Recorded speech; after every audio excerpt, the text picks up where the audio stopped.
All right, guys, what's up? It's Jack, and welcome back to the arcade. And man, ever since I saw the trailer, the reveal trailer for this Mortal Kombat Legacy Collection, I got feelings of nostalgia like nobody's business, especially at the very end of the trailer when you see John Tobias walking up to Nextboon on the, playing that arcade cabinet together.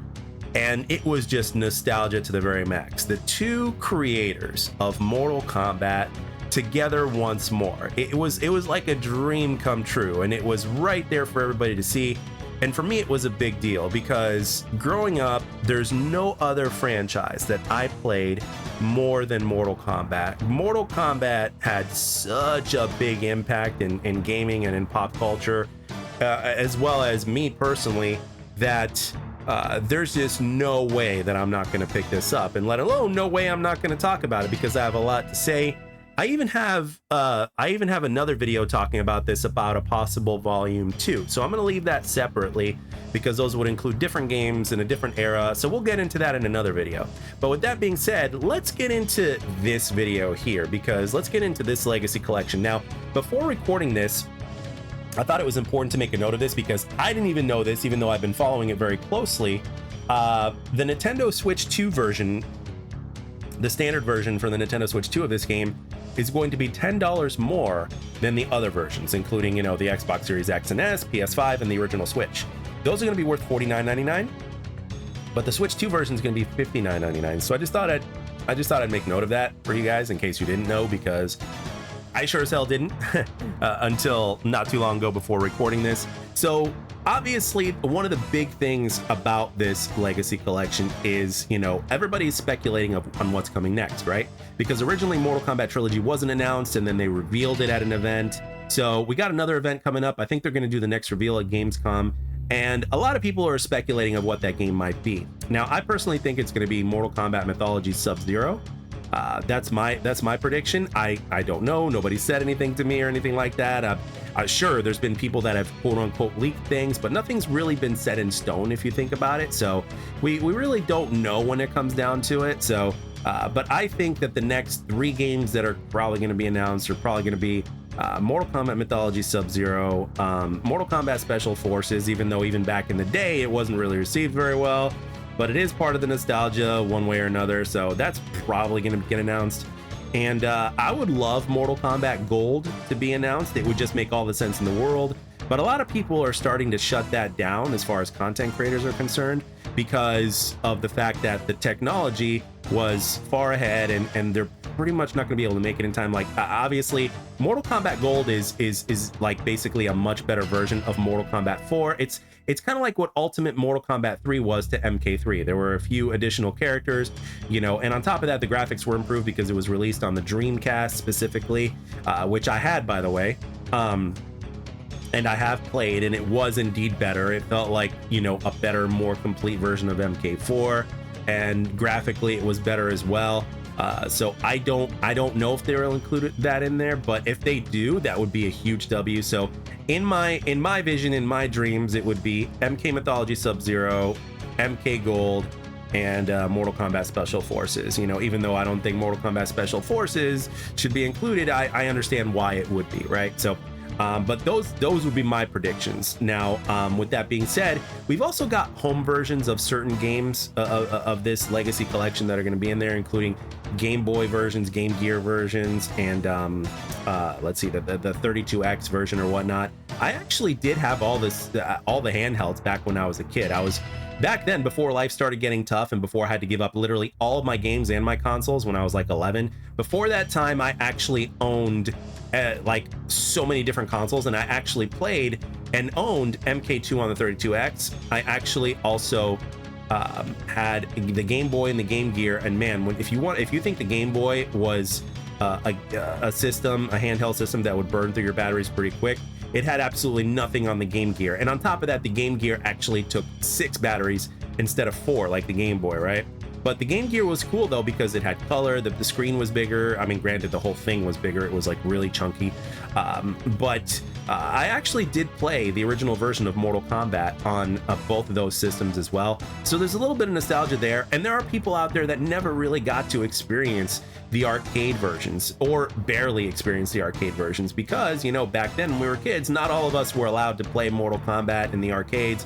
And on top of that, not all of us, you know, got to see and play the arcades because we were limited on transportation, you know what I mean? Because we were kids, you know, we didn't get to go to the arcades very often, except me, because I was overly spoiled. Most kids would be lucky to get $5 to go play at an arcade. I was lucky enough and spoiled enough to get 20. So I played the living shit out of all of the arcades in the MK Legacy Collection, except for MK4, because back then life was also different in 1997 for me. Actually, I didn't get MK4 until 1998. Again, things had changed and I had to kind of start all up, but I picked up right where I left off, and one of the first PlayStation games I got was Mortal Kombat 4. So I love the fact that there are so many different ports and variations of all these games. Obviously, the arcade versions being there, that's really huge. John Tobias, along with Ed Boon, worked on all of these except for obviously, you know, the home version of the Game Boy Advance version of like one of the Mortal Kombats, which kind of actually is almost like a version of Deadly Alliance, a very small version of Deadly Alliance that's in the Game Boy Advance version or whatnot, Mortal Kombat Advance, which they're having in here, which is kind of surprising because it's kind of 3D era. But with that being said, you know, that's why people think that there's going to be 3D era games in this. I seriously doubt it, but that's going to be, you know, that's going to be the next video talking about a possible volume 2, because I have a feeling that this is going to sell very well. You know what I mean? Nostalgia is a big seller, but at the same time, you're getting a lot of bang for your buck. You're getting so many different versions of these games that are going to be, you know, all in one package, and it's definitely worth the $50, especially if you're getting the standard versions. Now, with that being said, I know some people already have concerns about the MK Trilogy, because that never came out in the arcades. Back then, there was only the PS4 and the N64 version. I think the Sega Saturn had a version as well, which I wasn't aware of at the time, but Sega Saturn actually had its own version as well. But again, the problem with there was kind of a give and take with this. So the Sega Saturn and the PS1, let's just stick to the PS1 version because that's the one that I had, as well as, you know, the one that everybody's talking about. The PS1 version had, you know, the perfect sound and everything like that, and the perfect audio because it was disc based. However, it had a problem with the loading times. The loading times were absolutely nuts. And if you played as Shang Tsung and you wanted to switch, the game would pause for a long, like anywhere from 7 to 10 seconds, you know, until, you know, he morphed, which would ruin the momentum and experience of a match and stuff like that. So the developers, what they did was they went in and they got rid of the loading times pretty much. Some people said that they've noticed like a very, very barely noticeable pause when he does switch, when he does morph in mid-match, because this is the PlayStation 1 version that they're going to include in this. You know, obviously there are people out there that are saying that the Nintendo 64 version is superior because it plays better, but at the same time, it didn't have all the characters that the PlayStation 1 and Saturn versions had, as well as the sound not being as good because it was cartridge based. But there were no load times, and it was as smooth as you could possibly get back in the day. And let's not mention the fact that the N64 was a powerful console, despite the fact that it was on cartridge. The fact that the N64 was on cartridge was pretty much its only weakness when you think about it. But when you ask Nintendo fans if they were pleased with the N64, pretty much everybody will say yes, for sure. But again, this Legacy Collection, whichever way you look at it, obviously the developers are working hard on it to make, you know, every single version as good as it possibly can. It's also going to have online with rollback netcode, which will be very interesting to play those games online with rollback netcode, which is pretty awesome. It's not gonna, obviously it's not gonna, you know, be as nostalgic as the arcade, but in the year 2025, it's the closest thing you can get to it. And the fact that you can play these games online now, right? I don't know how many home versions are gonna be able to be played online. I'm not sure. I think that's just gonna be limited to the arcade versions, I think. Or should I say very specific versions for every game. But with that being said, the fact that we have the option to play, you know, MK1, MK2, MK3, Ultimate MK3, Ultimate, you know, Mortal Kombat Trilogy, you know, Mortal Kombat 4, online is a huge deal, because back then, obviously, there was no online, right? So that is huge. And the fact that it's going to be with rollback netcode is, you know, going to be absolutely massive. So it's probably going to start out, you know, all nostalgic, and then people are going to be getting online and playing the different games and just kind of experiencing Mortal Kombat in a similar but yet different way that they have before, or that they haven't before. Because again, nobody played Mortal Kombat 4 online, right?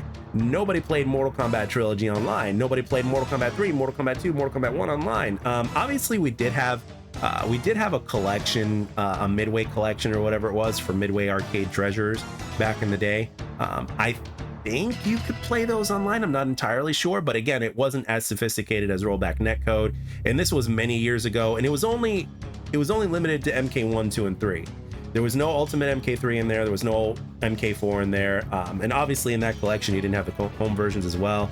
So, and of course, there was no rollback netcode either. So it would be very, playing online would kind of like not be the ultimate experience, but now we get a chance to have that. So to basically say this isn't the complete package would simply be wrong, in my opinion. This is the complete Mortal Kombat Legacy Collection package, in my opinion. I mean, if you wanted to basically have the experience of the old arcade days at home with all the bells and whistles of what today's technology is capable of, this is pretty much the closest thing that you're going to get to it. And I'm glad that it's being done, because quite frankly, the franchise deserves it. You know, people who grew up playing these games deserve it. And at the same time, there's no way that this is not going to sell well. And that is when I think they're going to make a sequel. But like I said, that's going to be a separate video. So that is where I will end it here. I want to know in the comment section below, which Mortal Kombat game in the collection, as well as just old school Mortal Kombat games, which one to you is the best? Now, I know they're all good for different reasons. I know they all have their own unique feel. I get it. I understand it. I'm with you. But in terms of which game you consider the GOAT, which one would it be? I consider Mortal Kombat 2 the GOAT. I think Mortal Kombat 2 is the greatest Mortal Kombat ever made in terms of legacy and in terms of the kind of impact it had back in the day. And I would argue that there has been no other Mortal Kombat that has had that level of impact since MK2. There are ones that have come close, but I think MK2 is unmatched in terms of the kind of impact it had when it came out. But with that being said, I am really eager to read your comments down below in terms of what you guys think. And as always, I like to say thank you to everybody who's taking the time to watch and or listen. I hope you enjoyed the video. And I'll catch you guys on the next one.